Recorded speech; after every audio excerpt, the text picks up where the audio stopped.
Thank you for having me. Today's October 2nd, a special day in my life. Today is Yom Kippur. I'm not in services, but I'm here because I think it's important to be on in association with you today at this moment. Today to remember those who have made us where we are and forgive those who have bothered us in any way and forgive ourselves for anything that we did this year. And I want to mention that that's Shana Tova, repentance. In that regard, I want to mention somebody who passed away a couple of days ago, Jane Goodall, whose whole aspiration of life was hope, hope for Eric, hope for everyone, hope for a better world. She loved this poem, and I'm going to read this poem, and then I'll be off. Okay, it's special, and I may have read it before. Okay, here we go.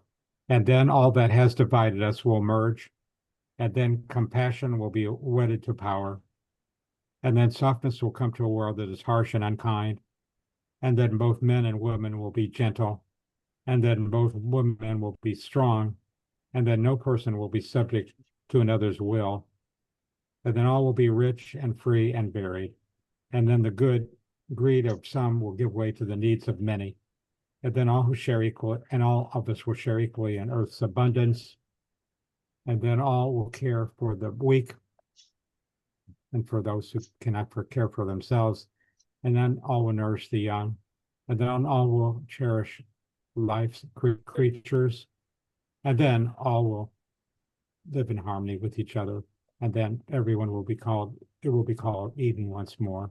May it be so. Amen. Thank you. Thank you, Greg. Thank you. And thank you to everyone who has submitted their dues payments to date and recommitting to the club's mission for the coming year. When you get that envelope, just take a look at all the good stuff that the club has done over the past year. And, you think about the effect that this club has had over its 110-year history in the community. It really is countless, the number of good things that have happened as a result of the founding of this club in 1916. As a reminder, we're at the Columbia Club on the third Thursday. On October 16th, Key Clubbers will be joining us during their fall break. And then on November 20th, Weatherman or former Weatherman Chuck Lofton will be our keynote speaker. Next Zoom meeting is October 9th with Larry Dickerson and Jolene Ketzenberger with Culinary Crossroads. Roger. Yes, sir. Thank you, Jeff. Reporting on the golf outing that we had a week and a half ago. We were very fortunate. We raised $35,000, a little over $35,000. We had some expenses of about $7,300. So as Kelly noted in our newsletter, we ended up with $28,100 being the net coming to our foundation for the year. So it was a great outing. It ended up being a beautiful day, of the best day of the week, really, on the weather. Cloudy or foggy in the mornings and bright sunshine in the afternoon. So it was a perfect day. And we do want to thank everyone for participating, whether it's a hole sponsor, player, just being there to enjoy the camaraderie ship. And it was a great day. So looking forward to next year already. Want to thank Eric Steele for kind of leading the rush on this thing and program. Mike Halstead for recruiting a lot of sponsors, players.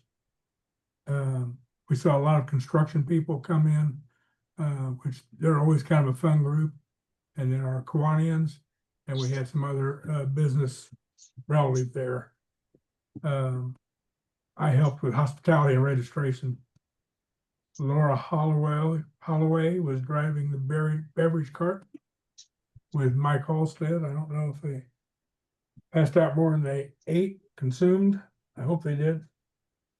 Thank you to Lamita Steele for setting up and catering from Hank's Smoked Briskets, which is always awesome. We had silent auction donations, which really went over pretty well. We're going to try to promote that next year, get some more nicer gifts, broader range of type of stuff. But donations came from Jason Burke, Karen Burns, myself, Duke Haddad, Graham Honecker, and Wendy Paddock. So overall, it was a great day. My other comment, besides the golf outing, is lunch at Iozo's. It's going to be Monday, the 6th of October. I've already got a few people coming. I think we're up to about 8 or 9. So if you can make it, please come. Just let me know. 11:30 Monday. Thank you, Eric, or Jeff. I'm sorry. Thank you. All right. Thank you, Roger. Mhm. Chuck, update on the football scholarship luncheon. Yeah, hi, Jeff. Thanks for allowing me this time. So we are beginning our coordination meetings with the football committee. And as everybody knows, and certainly has marked their calendar for December 4th. We are back at the Colts Pavilion again, which is a fabulous venue. We're starting to reach out to the Colts and coordinate with them. We're attempting to get Carly Ursay, maybe getting her involved, which is the new owner's representative, the CEO of the Colts, and replacing obviously Jim. And she's very visible on the sidelines at the games now. And the one thing we've really noticed this year, Kelly, help me with the numbers, but I think last year, the girls' flag teams, we had, was it 7 represented last year? And I think this year there are 19 schools represent with the girls' flags. Did I get those numbers right? A little bit more than that. It's Really? grown substantially in the state, and there are about 23 teams within Marion County that Within have Marion County, already 23? been playing since August. Yeah, so big growth in the girls' flag, which is one thing the Colts were really pushing in the development. So they'll be tremendously represented more this year than last year. So that's we only have we can only table 400 in the pavilion. So we see a big additional representation for flags. There'll be a lot larger representation this year. So the guys might be starting to get muscled out. So we'll see. See how that turns out. That should be fun. Chuck, thank So- you for all that you do on that. Yeah, we've got to. I know it's a lot of work, and certainly appreciate what you do and the support of the Indianapolis Colts. And we're coming up, looks like on 70 years here. 69, 70 years. Yeah, depending. We had one. What was it the year that we didn't meet? World War II. Is that right? What was the year COVID? We didn't meet. I know we didn't have the banquet. But Kelly has really brought a lot of this online with her forms, and is to be commended for all her work, making it easier for the ADs and coaches to fill out the paperwork that they need to get the Great Player Award applicants. She's really made it a lot easier for them to fill out the forms and get more participation. So that's been a great bit of work on her part. Do you want to thank your committee and let them know when you're meeting, and if anyone else wants to Oh be yeah, part of that? that's a great idea. We'd love to have maybe some female representation on our committee. We meet right now. We're on 2 weeks. We meet at 9:30. Believe the next meeting. Let's see. We met on Tuesday, so in 2 weeks that would be Tuesday. What is that? The 15th? No, 13th is our next meeting at 9:30. So we would love to have additionally, it's a Bill Du Bois and Rob Schlegel and Roger and me and Nate Ashworth. So we have And Mike Rowland, who's on the call today. Oh, Mike. Okay, great. Yeah. So you bet. Kelly, love- I had a question. Can you hear me, Chuck? Hey, Greg. Yes. Hi, Chuck. You're doing a great job. Great. Thanks, Greg. I mean that. Are we the only club that's sponsoring, or is it all Kiwanis clubs around? Are we the only sponsor? No, we're the. I mean, yes. Are we are the sponsor? Yes. Indy Downtown downtown Club. Kiwanis? Yes. Okay. Well, you know my shtick about that I've mentioned many times to the board, and that's trying to get new members. We just have Yes. membership apps out somewhere. I think we can pick up new members, and really the Colts themselves. I mean, it's an opportunity. Okay, thank you. You bet. Great. Thanks, Greg. Good input. Appreciate that. It's a lot of fun. The Colts aren't on the bye week this year, so that particular weekend. So the players will not be on the field, but hopefully there'll be a practice going on, and the blinds will be open, or the curtains, and so should be a fun time. I will not be able to join you this year. I'll be out of the country. So there's well, always next year. That's a shame, Thank you, but yeah, good time for you. So man, just work. okay, Mary, thanks, Jeff. You're going to introduce some grant recipients to us. So, back in 2015, we started doing grants, and right now we've given 100 grants to 60 community organizations, and we have totaled $324,500 in donations to these fine organizations that focus on children. Right now, we have 24 submissions for this year's grant recipients, and the deadline is tomorrow. So if you know anyone and organizations that might meet criteria, please call them today and tell them to ASAP get that in. They can get to the application online. The other thing is we need people to help evaluate, and Kelly's done a great job. We do this by Zoom. You do everything online, and within half an hour or so, we know who the winners are. But we need people to sign up for that. So if you would let me know or let Bob Lowry know by the end of October, that would be great. Wait a minute. No, we need to know before that, because we select the end of October. So if you could let us know in the next couple of weeks, either of us, that would be great. And I'm sure if you're talking to Kelly, she can sign you up too. Also, next is we're getting close to Salvation Army bell ringing. If you go to the website, indy.org, indykiwanis.org, then go to upcoming events, and then scroll all the way down to December of 2025. We're doing Fridays at Kroger's on the east side, Friday the 5th, the 12th, and the 19th, and we need people to sign up. Kelly, I noticed on that it's showing the 4th, Thursday the 4th, for bell ringing. You might want to check the website and make sure those dates are right, and it doesn't show anything 13th or 20th. So if you could check those So dates. if you just go onto the homepage right now that I'm showing, you can click the link right there and sign up. No need to scroll. I'll make sure all the dates are right. But it's right there at the top of the website.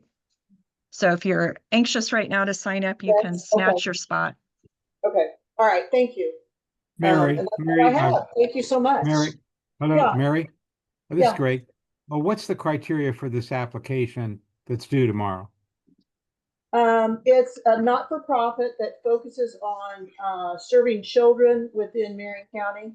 Some of them are statewide or whatever, but they shape their application, and the money would go just to the Marion County students or children that they represent or they're supporting. Does it include educational materials? Yeah, we just look at whatever their focus is, So, since it helps children. So where's the application? Is it online? It is. Okay, so our guest today from Vonnegut Library, I don't know if they've made an application, but it would seem something that they might target something for There you education go. for children, for books. And it's not too late for you to get that in with Julia Right. tomorrow. I would suggest that you get that application and get an application for a grant. Thank you. Yeah, and So remember, everyone should see it up on the screen right now. Mhm. Just indykiwanis.org/grants. yeah, Thank you. For what and it's worth, I just tried to sign in or sign up for the bell ringing and it says access denied when I followed the Okay. link. So I'm not sure if there's an issue there. Yep, we'll fix it. That was just you, Eric. Everybody else is allowed to get in. hey, just so you know, on these grants, an organization, we again we grade these, but an organization put in for a grant for a particular project, we can donate to them up to 3 times if we all vote for it. That same organization can say after 3 times of getting funding, okay, we've got another project that we'd like to apply a grant for. They can do that as well. So we try and be as open and lenient as we can so we can get funds out to great organizations that do the most good for children.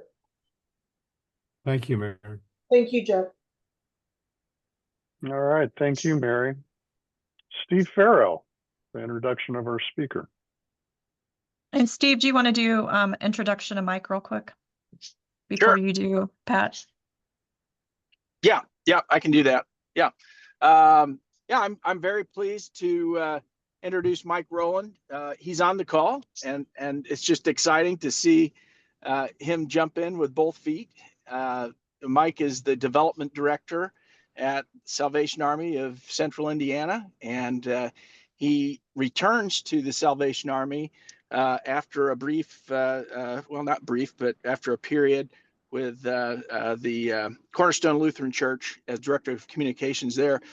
But Mike comes from a family of Salvation Army veterans, and I'm sure he'll talk a little bit about that. And of course, we all know within Kiwanis, we have many current and former Kiwanians who have been on the Salvation Army board. So it's already a relationship, and we're just excited to have Mike on board. I see him as somebody who really is probably a future board member of the club and foundation. So I'll turn it over to Mike and let him introduce himself a little bit.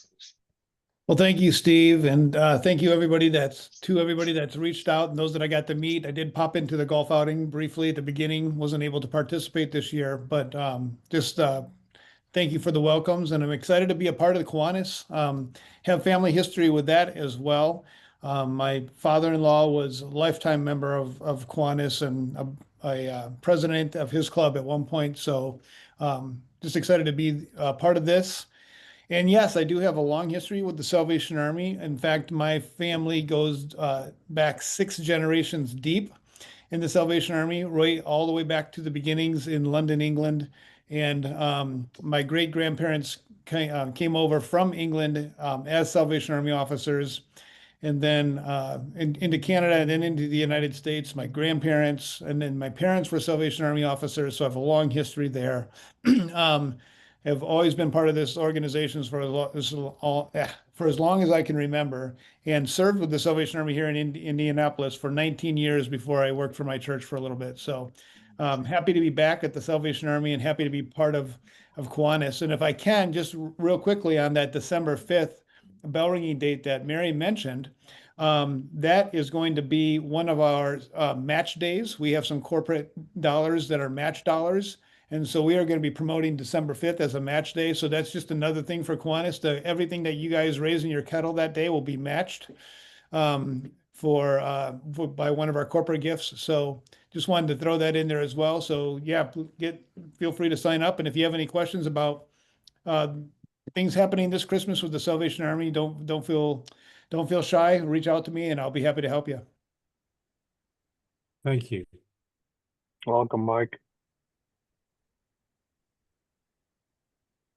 All right, Steve, Okay. to introduce our speaker. All right. Thanks, Jeff. All right. So I'm gonna introduce Pat Downey, but I have to admit I don't really know Pat Downey's bio, so I'm gonna rely on Pat to introduce himself. But I will introduce the museum. So the Vonnegut Museum is a really unique building. So I think the museum itself is in a great location there at the corner of Indiana Avenue and West Street. And if you've ever been in the museum, I think Kelly has some pictures. It really is a testament to the legacy of Kurt Vonnegut. And the downstairs has a nice bistro. Upstairs is the museum, and depending upon when you're there, there might be a jazz quartet or a trio somewhere in the building playing. It really is I'll call it a hidden gem in Indianapolis, but it's really visible. So it's right in front of us. And I think it would be great if we have an external grant for the Vonnegut Museum to provide, let's say, Cat's Cradle to all 5th and 6th graders in the IPS system. That's a great book for young people and nice illustrations in it too. With that, I'm going to turn it over to Pat and let him tell us a little bit about the museum and also Banned Books Week. Pat? Thank you, Steve. So my name is Pat Downey. I am the operations manager of the Kurt Vonnegut Museum and Library. I have been here a year. I know this because I got my LinkedIn work anniversary notification last Friday. So that was, I was wondering, I was like, I knew it was September. I just didn't remember the exact day. As for my specific role here, I'm in charge of the day-to-day, our staff and our volunteers, and I help out a little bit with coordinating things for our programming and our guest speakers and such. And so coming up this coming Sunday, Tuesday, and Wednesday, we have our Banned Books Week programming. So on Sunday around 2:00, and before I leave today, I'll add in the links in the chat. We have our Lit of War veterans panel. Lit of War is an organization we're partnering with for this. They are sending several veteran writers to discuss Slaughterhouse-5, as well as how being a veteran has affected and inspired their writing. It is but also exploring themes of censorship as well, institutional power, because the discussion is called "The Body, the State, and the Sentence: Who Gets to Tell the Story?" So excited about that. That's free, and around 6:00 that evening as well. Our honorary chair of programming for the year. So every year we do a different theme for our programming, and this year's is journalism. And so Paul Hendrickson, who actually, before I hopped on this call, I had a nice little phone call with him about his travel plans for this weekend. Paul Hendrickson is a former Washington Post writer. He is also a author of, I believe, 9 novels, all nonfiction. He will be talking about he'll be at Indiana Landmarks, which is a great partner organization of ours, talking about his book, The Dreams and Furies of Frank Lloyd Wright. And he will be doing a book signing afterwards. So that'll happen at Indiana Landmarks. Tickets for that is on their event page. On October 7th, we have Paul is back with us. He is going to be on a censorship panel, or a panel about censorship in the press. That also includes Bob Bassler, Eunice Trotter, John Kroll, and Durrell Hall. Eunice Trotter, of course, being former editor of the Indy Star and owner of the Indianapolis Recorder. John Kroll, head of the School of Journalism at Franklin College in Indiana. And then on Wednesday, October 8th, our fearless curator, Chris Lefebvre, will be talking about Cat's Cradle. I know he's very excited about it because this is his favorite of the Vonnegut books, and he does one every year. So he'll be discussing Cat's Cradle, and that'll be throughout that'll be at 6 o'clock that day. That's also a free event. Other than that, so Banned Books Week we participate in every year. It's in accordance with, or not in accordance. It's the theming as such is determined by not the Indiana Library Federation, the American Library Association. And so part of this is to raise awareness for book banning. Thank you for bringing up their page. This year's theme for book banning is censorship is so 1984. I'll pause for laughter there. As many of you know, or maybe you did not know, 1984 is George Orwell's novel. It still gets banned to this day, even though it's been well over 40 years since 1984.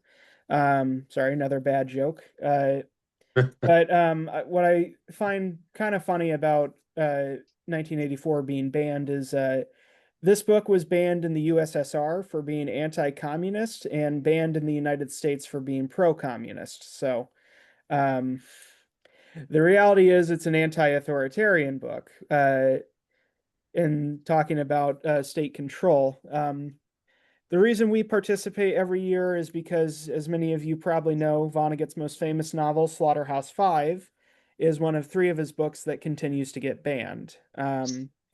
I'll open this up as a little trivia. Does anyone have any guesses as to why Slaughterhouse-Five gets banned?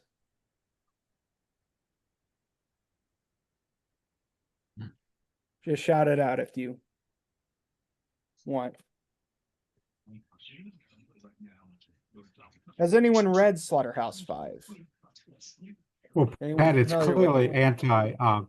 Pat, this is Greg Silver. It's obviously anti-war and survival of a nuclear bomb. I don't think that's a very popular topic for most people to visualize. I don't know if that's an answer that I can give Exactly. you.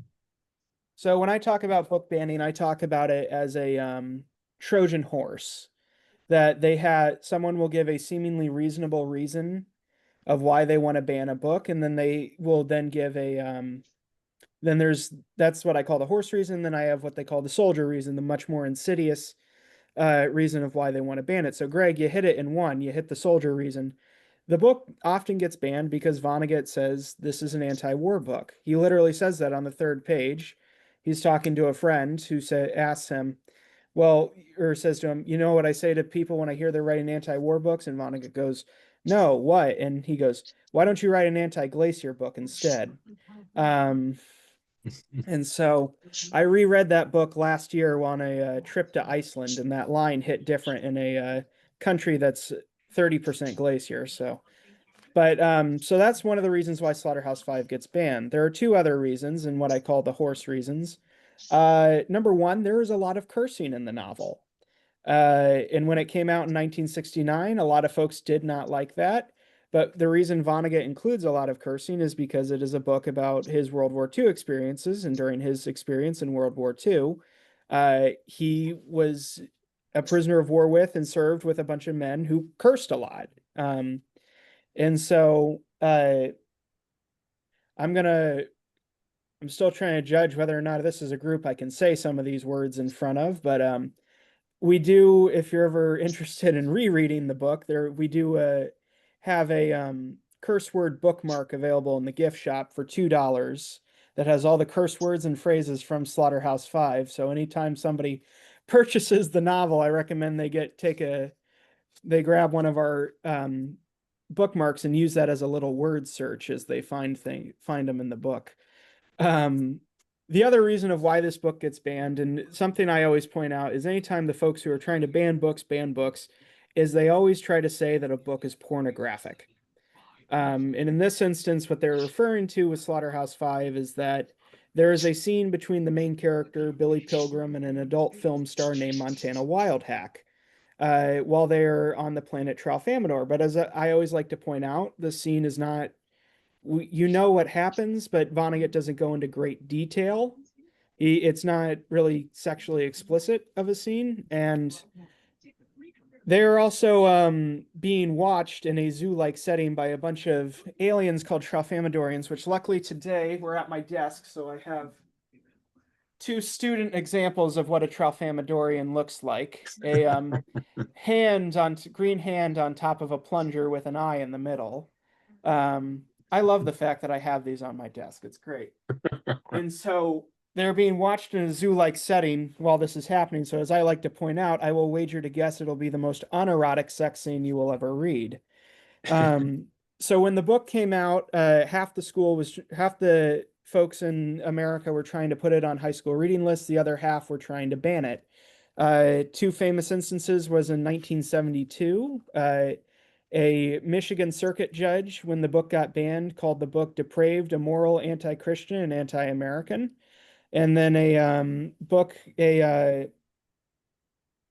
1973, the more famous instance was Charles McCarthy of the Drake, North Dakota School Board, or I have a different name for him, but I've been asked not to say it in public.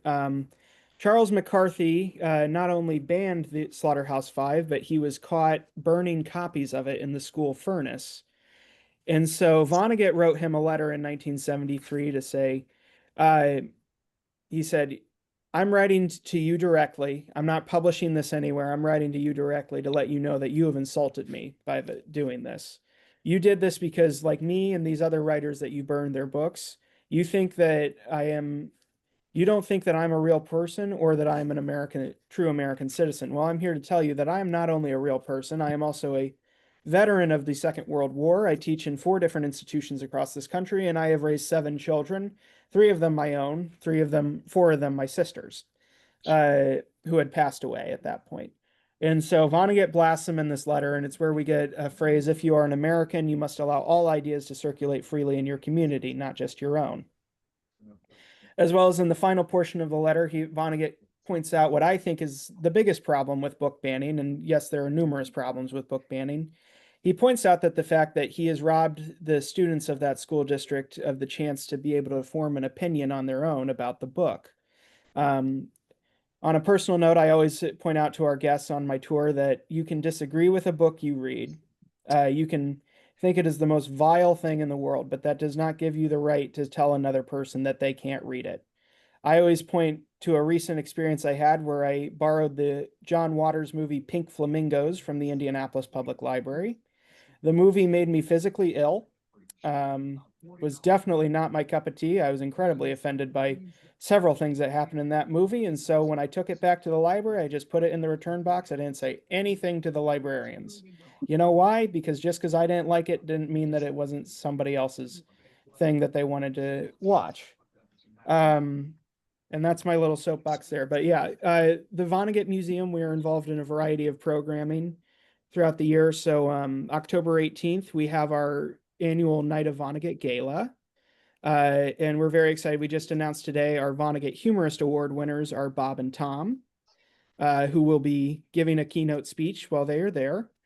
That'll be happening at the Hampton Homewood Inn. That's on Saturday, October 18th.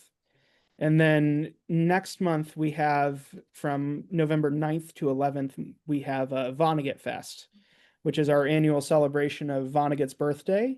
We have, again, Paul Hendrickson will be back. He'll be talking about his Vietnam War book. And we also have the author Brian Welke talking about his book, and I always get it wrong. It's either called Boys, Just Boys, or They Were Just Boys, but it's about the draft in World War II. And then one programming thing we have that we're very proud of is our youth writing program that we do with IPS. So we kind of have a co-venture with IPS where we provide tutors that we pay for and also volunteer tutors and fund a youth writing program in all 4 IPS high schools, which helps them out with everything from professional development stuff, so like resumes and cover letters, college essays, school essays, creative writing, and we're actually expanding into math sometime soon. And it's something we're very proud of, and we are now serving over 50% of their high school population. So, yeah, every year they get to read some of their stuff during Vonnegut Fest. So really excited for that.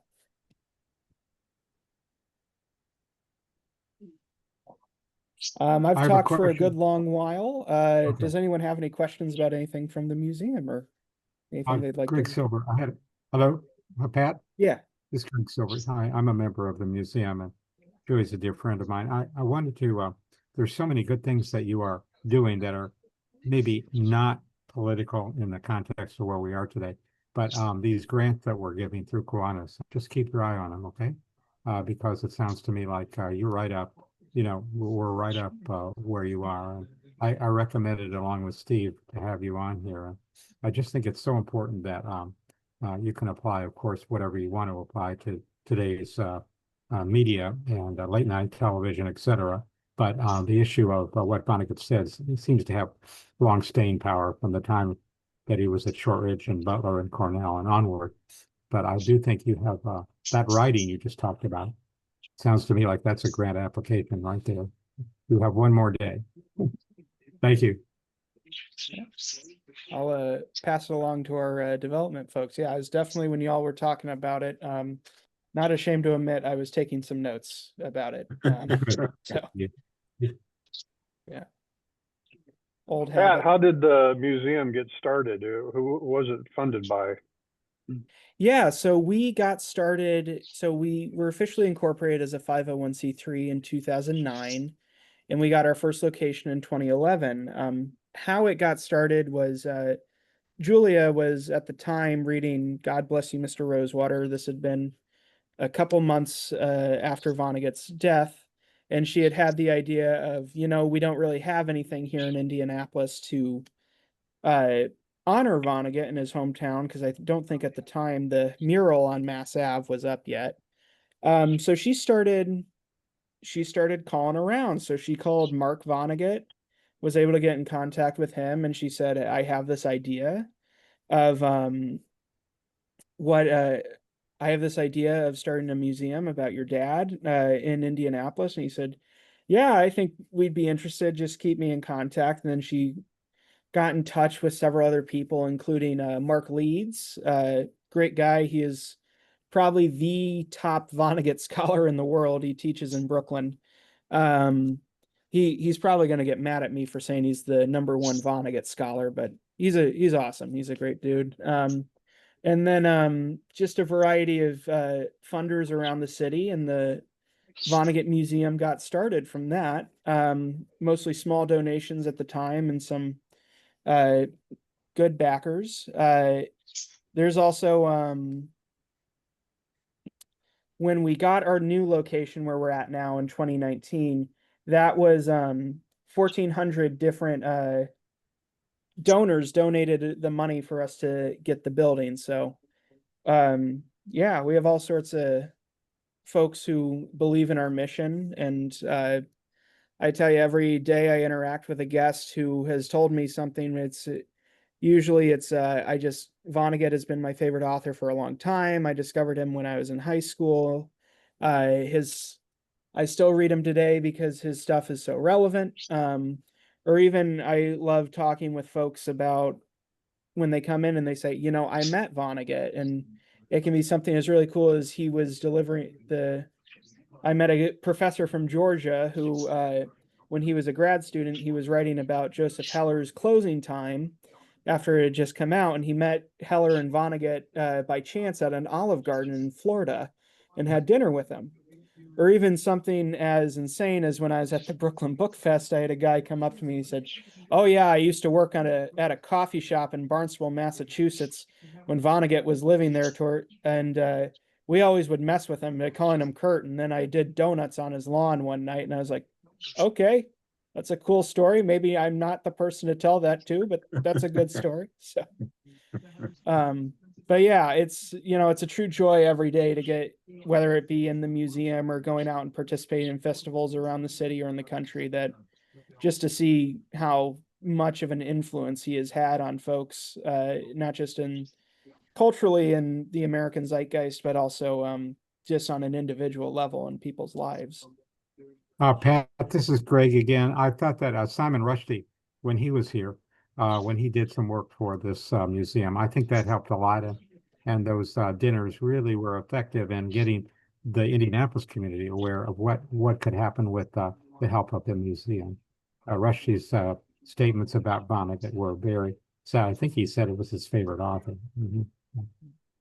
Yeah, no, Rushdie, he's been a good friend of the organization since he was with us back in 2022 for our gala. We sell some of his books in the gift shop, and I Okay. think Good, good, good. I need to confirm this, so don't quote me on it, but we might be doing a Salman Rushdie exhibit sometime in the next couple of years. So, Tell us which about I the should also mention, right? Sorry. Pardon? Go ahead, please. No, I I was should going also to ask you about. mention another Hoosier author that we are honoring currently, and this will go through the rest of the month. So you have one more month. We have a Dan Wakefield exhibit in our Oh, Youth of Writing course, Center yeah. right now. Okay. Wakefield, of course, also being a Shortridge alumni, albeit he was there at Shortridge 10 years after Vonnegut was, but they were also really good friends, and he passed away last year. So we have a exhibit up about Wakefield. He lived a pretty interesting life. He covered I forget which newspaper, but he covered the Emmett Till trial for a big national syndicated newspaper. So, and then wrote a bunch of screenplays too. So yeah, we got Wakefield up right now. Tell us about the bistro. What's going on with that? The bistro. So we have our KVML in the Avenue Lounge up on the second floor. So we host a variety of events there, and it's open throughout the day. Our KVML in the Avenue Lounge, it has a variety of alcoholic and non-alcoholic beverages for purchase, as well as some small packaged snacks. But what we're really proud of is that we have in there our KVML on the Avenue exhibit, which we worked with the Indiana Historical Society and a variety of other organizations along the Avenue, as well as Purdue, to kind of to honor the history of Indiana Avenue and put up some exhibits talking about what was there before. So we have some photos of the MacArthur Conservatory of Music, the Indianapolis Recorder. We talk about 3 different veterans who took up residence on the Avenue at one point in time. Wonderful. Thank you. Any other questions for Pat?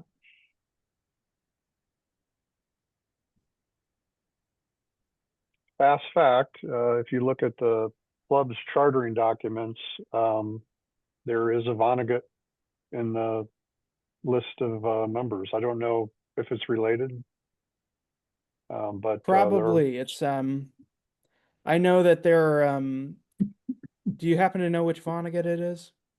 I don't. I'd have to go back and look. But for some reason, I want to say he was whoever's name was. They were listed as architect or a lawyer. That might have been, if it was an architect, it might have been. So if I didn't talk about the Vonneguts in Indianapolis, I'll give you a quick crash course. So Clemens Vonnegut was Kurt's great-grandfather who immigrated here from Germany, specifically the Westphalia region. And he started Vonnegut's Hardware, which was a hardware store chain here in Indianapolis, the flagship of which was at Meridian in Washington. And then I happen to know that White Rabbit Cabaret, where that is, that used to be a Vonnegut Hardware. And then Kurt's father and grandfather were architects, and they designed a variety of buildings around Indiana. So like their firm designed the IMU down in Bloomington. And then they also designed, Vonnegut's father and grandfather, they designed the Athenaeum. And so, and then other kind of weird Vonnegut, or not weird Vonnegut, but Vonnegut influence in Indianapolis. So his grandfather designed the original seahorse mascot for the Children's Museum. His maternal grandfather, Albert Lieber, was the owner of the Indianapolis Brewing Company. So very wealthy. And when Kurt Sr. and Kurt's mother, Edith, when his parents got married, that was the most expensive wedding in Indianapolis's history. At the time, I need to look into if it still is. I imagine maybe a Lily or an Ursay has topped that at some point. And then There are three branches of the Vonnegut family that I know of. I know that there are still some Vonnegut's that live here in Indianapolis and are still involved in the community. So there's a Vonnegut relative that owns Broad Ripple Ice Cream Station, Bricks in Broad Ripple. Richard Vonnegut, who is in charge of the Indiana Rails to Trails movement. He lives here in Indianapolis still, and then his children all still live out in Barnstable or in different areas of Massachusetts or New York. And then there is an entire branch of the family that lives out in California. So every once in a while, if they're visiting, they'll come in and they'll say, "Oh, I'm Kurt's cousin from California." It's always a real treat to hear about that. So, yeah. Well, since architect was the first vocation that came to my head, it must have been architect, the architect they were speaking of, or one of the architects. I'll have to go back and look. I'm looking at a 1922 roster, and I don't see that name, so that might have dropped off between that time. I think this is the earliest one I have in my possession.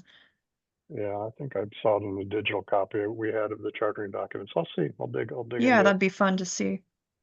Yeah, if you find a Vonnegut name on there, please, if you can send me a screenshot of that or something, that would be a really great thing to put up. We're trying to put up more about the Vonnegut family in Indianapolis, so please. Yeah, thank well, they you. were obviously very engaged with the city and movers and shakers, not just initially, but over the last 100 years. So,